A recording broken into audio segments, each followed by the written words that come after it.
حاجیوں کا ایک قافلہ حج کے لیے نکلا، اس میں ایک غریب آدمی کو خدمت کے لیے انہوں نے رکھ لیا، اس کا نام برا تھا۔ برا شخص حاجیوں کے خدمت کے لیے نکلا تھا۔ اب غریب آدمی سیٹھوں کی خدمت کر رہا تھا، حج ہوا، ظاہر سی بات ہے امیروں کا جیسے حج ہوا غریب کا بھی حج ہو گیا۔ گیا تھا خدمت کے لیے، جیسے آج بھی ٹور والوں کے ساتھ باورچی چلے جاتے ہیں، ان کا بھی حج ہو جاتا ہے۔ کھانا پکانے کے لیے گئے تھے لیکن حج بھی ہو گیا۔ اب حج ہونے کے بعد مدینے آئے تو سارے سیٹھوں نے مل کر اس کا مذاق اڑایا، کہا برا تو طفیلی حج کر لیا، پیسے تو کچھ لگایا نہیں، ہماری خدمت کے لیے آیا اور حج ہو گیا، پتہ نہیں تیرا قبول ہوا بھی کہ نہیں ہوا۔ غریب کو تانا مت دو میرے عزیزو، اس کے دل پر یہ چوٹ لگی، دل پر بہت گہرا اثر ہوا۔ غریب ہوں مالدار نہیں لیکن حج تو کیا ہے نا۔ لیکن ان امیروں نے یہ کہا کہ تیرا حج قبول ہوا کہ نہیں ہوا، وہ رونے لگا اور روتے روتے بارگاہ رسول میں حاضر ہو گیا۔ رسول پاک صلی اللہ تعالی علیہ وسلم کی قبر اطہر کے پاس بیٹھا رہا اور روتے روتے ظہر ہو گئی۔ اس نے کہا آقا آپ کی امت کے غریب کو لوگوں نے چھیڑا ہے، کیا آپ کا غریب بے سہارا بے کس بے یارو مددگار رہے گا؟ اس کے حج کے متعلق لوگ سوال کر رہے ہیں، پیسے والے سوال کر رہے ہیں۔ دنیا نے دیکھا قبر رسول صلی اللہ تعالی علیہ وسلم کے کنارے سے ایک چٹھی برآمد ہوئی جس پہ لکھا ہوا تھا برا بری من النار وقبل الحج، برا جہنم سے آزاد ہے، اس کا حج قبول ہو چکا ہے۔ جو لوگ بیان کیے انہوں نے دیکھا لیکن کسی کو یہ نہیں خبر کہ چٹھی آئی کہاں سے۔ میرے عزیزو، فقہاء، محدثین، علماء، اساتین ملت، سلف صالحین کا عقیدہ یہ تھا یا رسول اللہ تو زندہ ہے واللہ، تو زندہ ہے واللہ، میری چشم عالم سے چھپ جانے والے میرے آقا صلی اللہ تعالی علیہ وسلم آج بھی جود و نوال کے بادشاہ ہیں، سخاوت کے اعلیٰ ترین منصب پر فائز ہیں۔ آج بھی وہ اسی طرح دیتے ہیں جیسے کل دیا کرتے تھے اور صبح قیامت تک نوازتے رہیں گے۔ عزیزان گرامی وقار، رسول کریم صلی اللہ تعالی علیہ وسلم کے دربار سے جو کچھ بھی عطا کیا گیا ہے وہ ایک دو مثالیں نہیں۔ حافظ الحدیث ہیں ابو حفص سمرقندی رحمہ اللہ، ایک مشہور عالم دین ہے، انہوں نے اپنی کتاب میں لکھا ہے کہ مکہ مکرمہ میں ایک شخص کے ساتھ ایسا معاملہ پیش آیا کہ اس شخص کے والد کا انتقال ہوا، والد کا باپ کا انتقال ہوا، لیکن باپ کا جیسے انتقال ہوا اچانک اس کے گھر میں معاملہ یہ ہوا کہ اس کے باپ کا چہرہ بگڑ گیا تھا، جانور کی طرح ہو گیا تھا۔ اب میت کا چہرہ اگر بگڑ جائے، گدھے کی طرح دکھے، کتے کی طرح دکھنے لگے، کیا وہ دوسروں کو زیارت کروا سکے گا؟ بیٹا جلدی سے چادر ڈال دیا اور رونے لگا کہ میرے باپ کی کون سی خطا تھی نہیں معلوم، اللہ کا غضب ہو گیا ہے۔ اب جنازہ اٹھاؤں تو کیسے اٹھاؤں؟ لوگ ہمیشہ تانا ماریں گے، ہمیشہ یہ کہیں گے کہ فلاں کا باپ مرنے کے وقت بگڑے ہوئے چہرے کے ساتھ دنیا سے گیا ہے، اللہ کا عذاب آیا تھا۔ گھر کے دروازے بند کر دیا، گھر والوں میں بیٹھ کر کے اس نے کہا کسی کو خبر نہ کرنا، گھر میں ہی گڑھا کھود کر یہیں دفن کر دیں گے۔ روتے ہوئے چادر ڈال کر بیٹھا ہے، وہ بیٹا بڑا غمگین تھا۔ تھوڑی دیر کے بعد گھر کے پیچھے والے دروازے کا کواڑ کھلتا ہے، ایک بزرگ گھر کے اندر آتے ہیں، ان کے چہرے پر چادر ہے، وہ سیدھے چلتے چلتے اس مرے ہوئے آدمی کے پاس آئے، چادر ان کے سر سے ہٹائی، اپنا ہاتھ اس کے چہرے پر پھیرا، پھر چادر ڈال دی اور اس بیٹے کے پاس آئے، پوچھا کہ کیا بات ہے، کیوں غم کر رہا ہے، کیوں رو رہا ہے؟ کہا آپ کون ہیں، کہاں سے آئے؟ میں تو نہیں جانتا، لیکن بات تو یہ ہے کہ میرے باپ انتقال کر گئے، ان کا چہرہ بگڑ گیا ہے، میں اسی غم میں رو رہا ہوں، اور آپ خدا کے واسطے کسی کو نہ بتائیں۔ آنے والے بزرگ نے کہا جا دیکھ تیرے باپ کا چہرہ تو سلامت ہے۔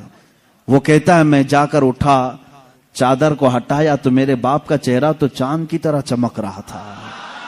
ابھی میں اسی خوشی میں غم کے مارے پہلے رو رہا تھا، اب خوشی کے مارے آنسو آ گئے۔ اے اللہ تو نے میرے باپ کی عزت رکھی، میرے گھر کی عزت رکھی، میں ابھی اسی خوشی کے آنسوؤں میں تھا۔ آنے والے وہ بزرگ واپس جا چکے تھے،